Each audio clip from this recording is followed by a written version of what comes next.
Fade in. Cut to.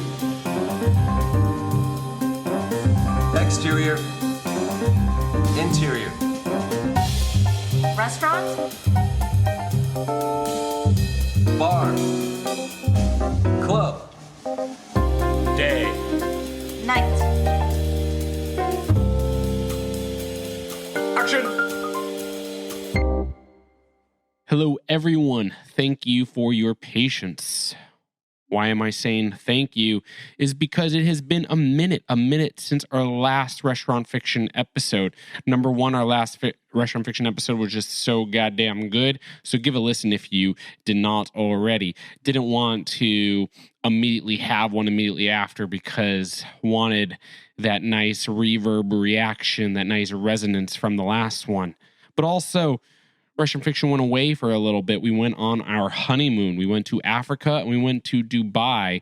It was, thank you for asking, it was everything you would like in an amazing adventure, vacation, holiday, what have you. It was filled with paradise. It was filled with nature. It was filled with city. It was filled with hiccups and smoothness and every single thing in between. You gotta love it all. That's right. And we are back. We are back because we dined at a fictional restaurant called Hawthorn. Hawthorn is featured in the new 2022 film called The Menu. And that brings us to this episode. If you have not already caught on, Restaurant Fiction is the podcast that reviews every single fictional restaurant, bar, and club in TV and film. Now, we are not film critics, but after seeing The Menu, it is if not the best of 2022. But that is neither here nor there. Our only job is to review the fictional restaurant of The Menu, and that is Hawthorn. And we are bringing on the best and the brightest who know Hawthorn more than anyone else, and those are the screenwriters of the film. They are Seth Reiss and Will Tracy. We are going to go into a deep dive into the psychological creation,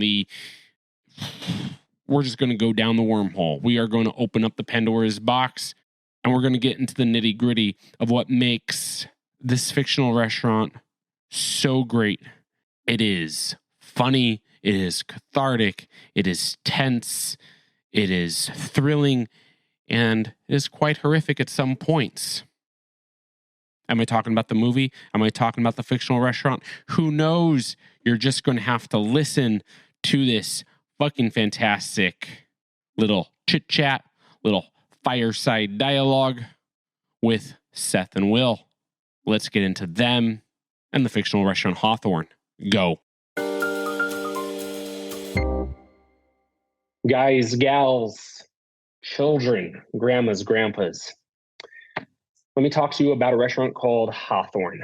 This restaurant is on a very, very lonely island. And I don't know if that's on purpose or if it was by accident, but it is. It is minimal, it is modern, it is sad, and it is somber. But it is a restaurant. And what makes this restaurant a restaurant is it's this very, very, it's a tasting menu restaurant where the menu changes daily. Now, how do you even hear about Hawthorn? Well, number one is you could be a person of access or excess, and that is relative, whether that be a person in the know or a person with clout in some way. Or you're like a sneakerhead foodie. You know, like sneakerheads, they know when, say, a shoe is going to drop. Or you actually receive the golden ticket, the invite from the chef, point blank. Now, Hawthorn, it is tasting menu. And what I mean by this, and it's a daily change. And what I mean by this is it's like a NOMA for those of you familiar with the tasting menu restaurants of the world. Or it is of, say, a French Laundry, Thomas Keller's coup de grace in the Napa Valley, or it's of the, may they rest in peace, El Bulli or Favakin, where what I mean is that everything is grown, everything is slaughtered, everything is sauteed, everything is finally gelled the day of.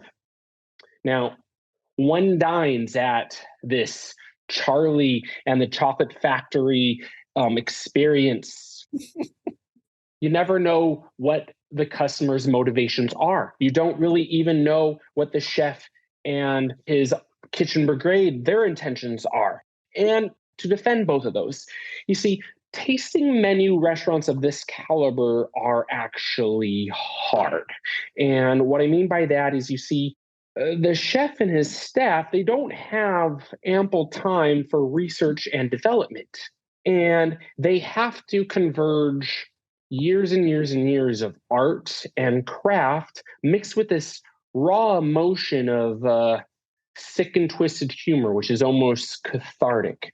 And that's on the behind the lines kind of scenes. Now, if you are the customer to defend your experience dining at Hawthorn, you got to ask yourself a question. You see, first and foremost is this meal that I'm about to have, is it going to be worth remembering or not? Is it going to be worth the price point or not? And to defend all of this and defend your experience on going to Hawthorn is, this meal can never, ever be duplicated.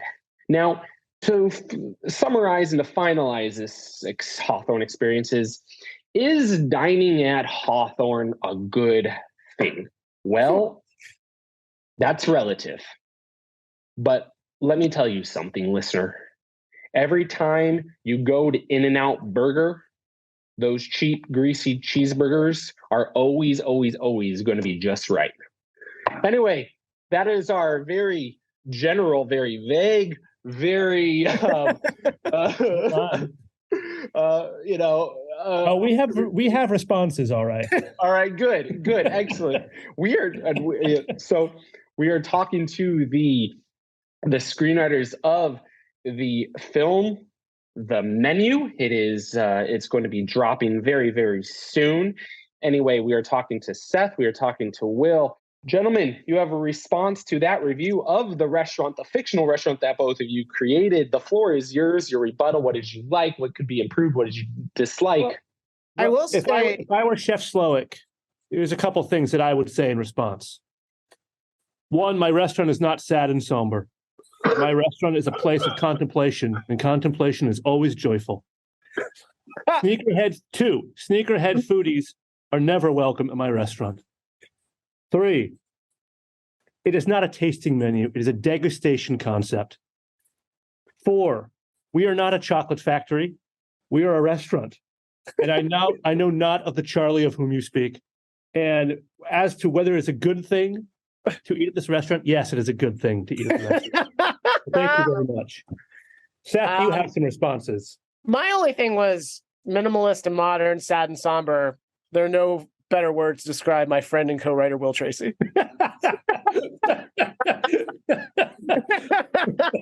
I'll take it. I thought your review was lovely. Very good. I thought Will's responses were a little better, but no, thank you so much. That was thank you. No, that was great. That was wonderful. Yeah. Well, before we even start with the questions, gentlemen, personally, it hit nerves because, I know many chefs. I'm not going to lie, from behind the scenes, working in that kind of environment, on that kind of caliber of cooking, it can really play with one's emotions and cause a lot of mental stuff. Just to piggyback on that, of the two of us, Will and I, Will is probably more the foodie. He'll probably tell you that he's more of the Nicholas Hoult character in the movie. But what you just said about something driving you mad, that's something that I know Will is very much obsessed with, but I am severely obsessed with that concept. And so that was something that I think drew Will and I together. Both of us very, very much excited us about writing this movie. Of all the food experiences that both of you have had, which ones are like your Hawthorn experience? Yeah, I'm not sure if there was any one restaurant that, and Seth and I have been to a few together. I'm not sure there was any one restaurant that was hugely close to the Hawthorn experience, but I think there were a few, right? I've said this before, but kind of the germ of the idea started when my wife and I years ago in Norway went to a restaurant on a private island that you had to take a boat to from the Bergen, Norway. The only thing on the island was the restaurant. You were a little bit kind of held captive a bit for 4 hours at a restaurant in a perfectly pleasant way. But it did kind of made me think, what if this was not so perfectly pleasant? So the island concept came from that. But then beyond that, I think probably the playfulness and storytelling aspect comes from a restaurant that Seth and I have both been to called Alinea. Alinea, everybody leaves happy and smiling, laughing, and they treat you wonderfully. And it's a much more joyful experience. But that element of, I guess, modernist storytelling is very much in their wheelhouse. I guess sort of the idea of the heavily foraged restaurant where you're literally kind of told about the seasonality and the locality of every ingredient is a bit like Stone Barns. But then Seth and I also drew a bit on a very different restaurant than this called El Ideas in Chicago, a chef who we met named Philip Foss. And it's a very warm, lovely experience at that restaurant, but is a similarly structured evening where the chef will kind of come out into the room and introduce each course. And sometimes the cook in his kitchen who created that course will come out and introduce the course. And you're also invited to step inside the kitchen and observe them as they work, if you wish, at the beginning of the meal. Yeah, well, and the cool thing about Philip Foss was Will and I were working at the Onion in Chicago at this point, and he just wanted to come in and see how we put together the Onion.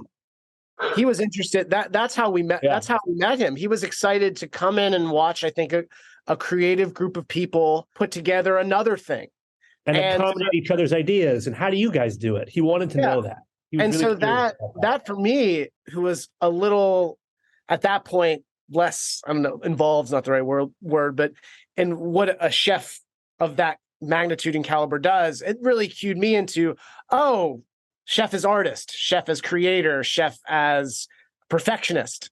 That's when, when Will, because Will and I had gone to a couple of these types of places, but when Will came back from his honeymoon with this idea, I was so easily intrigued by chef as artist, chef as creator, chef as someone desperate to please people, chef as needing people to come so he can please them. So that all those like little experiences that I had with Will and that Will had on his own, I think then created the one thing you said in your initial review was sadness. And I actually think there's a stage direction in the script where it's like they're all working in lockstep and it just feels like there's an air of sadness in the entire place.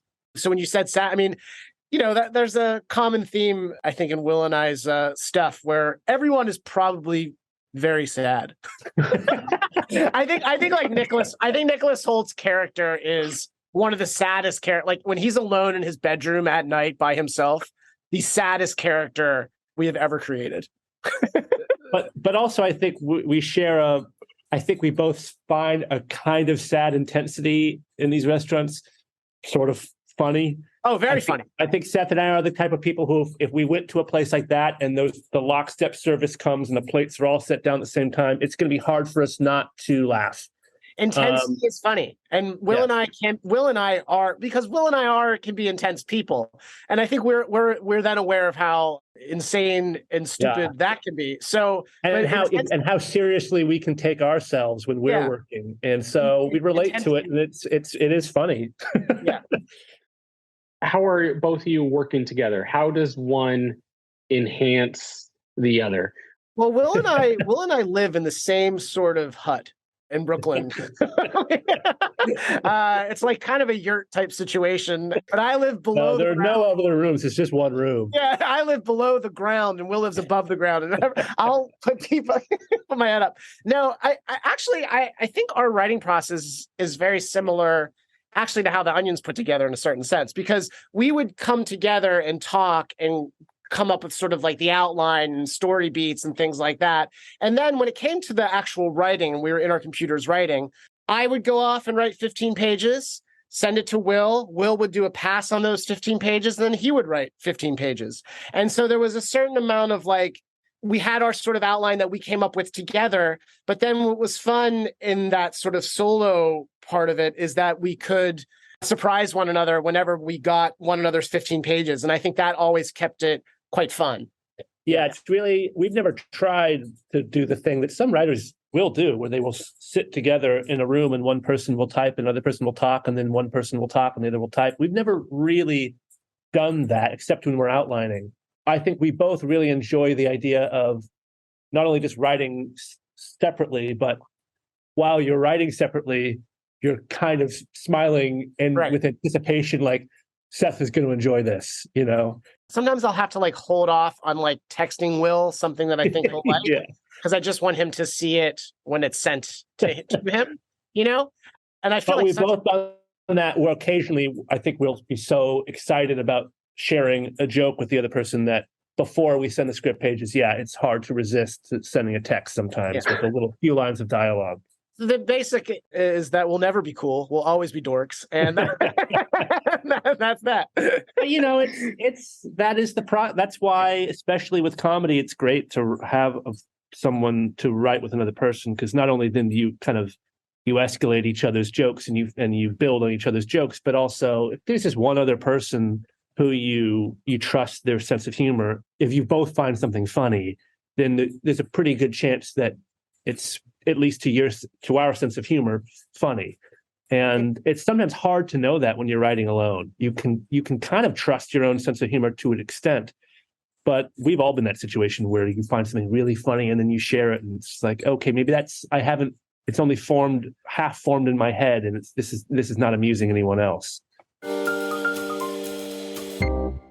What does the food say about the characters? And because, every screenwriting legend out there gives the advice, it's about character.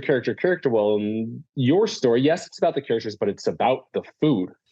Well, I mean, I think we could probably walk through all of them. I mean, the first course, the island, is first of all introducing us to the idea of the island itself as a character in the film. It's kind of our first time hearing from Chef. And also, go ahead. So sorry, but I mean, and also, like, if you watch the movie, he kind of tells you the end game right there in the island of like what this is and how important nature is. And I think throughout the movie, you kind of get it. I think our production designer Ethan Tobin has kind of put this quite well. The contradiction of Chef's idea of what nature is, because he desperately contorts it to what he wants it to be. But in that first speech about the island, nature is timeless. We are just a frightened nanosecond. So there is a level of like, this doesn't matter. And and I have come to the conclusion as a man that this no longer matters. So if someone wanted to ask a question, or if because you're in that sort of situation where you're a customer, so you want to be polite, as even though these people, have a sense of entitlement, they want to be polite. But if somebody asks like, wait, I'm sorry, what? No, we don't matter. What do you mean by that? And why are you saying that? So I do think he kind of, in a certain sense, gives a bit of the game away. But what now we know his worldview now going into the rest of the night. Right. Yeah. And then the breadless bread course I described, and the tacos, and then there's the course, the mess, which I guess is really the course that kind of more fully gives the game away, which is to Seth and I think probably the most just purely appetizing plate of food in the movie. I think absolutely it's a beautifully plated. That's if I go to Hawthorn, that's the dish I want. It's the most sort of classically satisfying course on the planned menu, but it's also by far the most disturbing course at the same time. It is where we really learn, I guess, the psychic toll that the business, the industry has had on Chef, which she is then, I guess, in a way that he's becoming very sadly self-aware of. He's passed the pain down to his staff, who are in a sense his family. And it's just sort of detailing the mess that is that lifestyle. Also his own a bit of his own remorse for his actions, although it's sort of a very monstrous form of remorse. Yeah. When writing, say, like a dark comedy with horror elements, like such as in The Menu, like how do you establish tone like this? Yeah, I mean, it's a good question. We're certainly not the first people to explore that intersection. But I think we probably discovered what a lot of people who have tried to merge those two tones have discovered, which is that they're, in many ways, they're mutually supporting ideas, right? I think comedy thrives on tension exactly the same as a thriller does. And so the calibration of that tension is not so different. And indeed, I think some of the best horror movies can be read as comedies. The Shining is a great comedy. Some of the funniest comedies are horrific. So that overlap is, I think we discovered, maybe not always as difficult in the writing as we expected. Now, the tricky part is in the editing and the music, and that's where it becomes a bit more of a challenge, right? Yes, that's where, like, our beloved director Mark, because I would say mixing those genres is actually something that comes quite natural for Will and I. So that's not something that we even have to think about. Like, there was never a point where you're like, is it too funny here? Is it not too funny here? Is it too serious here? Like, we never had that conversation, I would say. And that's when you do co-write with someone, the conversation should probably be about story and how you want the story to go. If you're having conversations about tone and not understanding the other person's tone, you should probably not be working with that person, because I actually think that's kind of an unbridgeable gap, because you're asking someone to write in a way that's not natural to them, and what they write is not going to be, you're not going to like it, and then you're not going to like what they write. So I don't even know how that works. But I would say that's when a lot of some directors who saw this movie, they thought, well, this is like a puzzle piece we have to put together in terms of the tone. How do we do it? Mark never had that question. He immediately got it, and he kind of captained that ship from shooting to editing. But also our editor was brilliant too. He got it. I mean, everyone who was there, all the actors, everyone on set, all of our producers, Adam and Betsy, like, they all got it. They all got the tone. It was just, and then executing it, Mark had to execute it. And that, like was Will was saying, like, that the slightest different pacing here, the weird cutaway here that doesn't work, that'll affect the tone. So that's really hard to do. And he did it quite well, I think. Yeah. Gentlemen, you briefly mentioned this a little bit with your time at The Onion. But what's funny about food and restaurants? Well, people stuffing their faces is funny. Like hunger and food and our obsession with food, whether it's like lunch and wanting like lunch because you're sad and you want like a good lunch to make you feel better. That's funny. Like willing to spend a lot of money to be like at an elevated experience to say you did it. That's also funny. I think the what's actually funny is the psychological intent behind the actions, behind the eating. I think that's something that The Onion has always done quite well, which is explore the thought processes that go into the choices we make, specifically with food. Yeah, I mean, even if you're at a really, really nice restaurant, I don't care who you are, if your entree is a little bit late, some part of you inside is a 5-year-old who's like, I want my food now. Yeah. And there's something like very, very funny about that. And you have to ignore that while you're eating. And yet, this is essentially what food critics are doing, is they're being very picky, hungry people, but they're trying to put it in the most elevated way that they can. But really, they want their immediate, basic, disgusting animal needs met. So I think Will did this headline at The Onion when we were there together, and it's man says fuck it, eats lunch at 10:58 a.m. Oh, I wish I wrote that, but it's great. That's a great one. And then there was also an old Onion character that I ended up writing the stuff that he did later on, but I didn't create him. But his name is Don Turnby, and he's just sort of like this guy from the Midwest who craves fast food. He's the type of like type of guy who like is just so happy when he sees the Burger King icon when he's driving down the highway to like, oh, that's right. In 2 miles, thank God. Food provides comfort in a way that is very funny. And also that comfort is fleeting. That's also sad and funny. Well, because it's fleeting, and you can dress it up however you like, but we all know what's happening to that food once it goes inside of you. Right. So there's all, and I remember a friend of ours at The Onion, John Harris, saying whenever he saw someone post a picture of their food on social media, he's like, I all I can do is picture that becoming shit inside of them later. Which is a line in the movie, actually. We say, yeah, it's something with the artist whose work turns to shit inside your gut. You know, I mean, it's you can't get past the sort of what is eventually a quite mechanical biological process that all this pomp is going to eventually end in. You know, it doesn't end well. And there's no other type of artist where their art does end up like that. That's right. Will, Seth, I'm cutting you off here. That's right.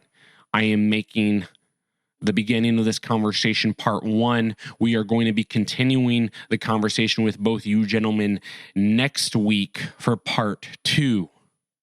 Yeah, probably surprised you listening, probably surprised my editor, probably surprised everybody out there. Did not surprise me, because you know why? It's my podcast. I could do whatever I want. If I want to make one episode into 2, I'm going to do that. All right, so until part 2, I'm going to let you digest this amazing episode. I'm going to let you go to the theater and see the menu, because it comes out mid-November. Whenever you're listening, hopefully it is already out. So run and see it. And until part 2 comes out, the Restaurant Fiction episode that is, keep it real, keep it fresh, and always keep it on the flip side. Cut to. Exterior. Interior. Restaurant?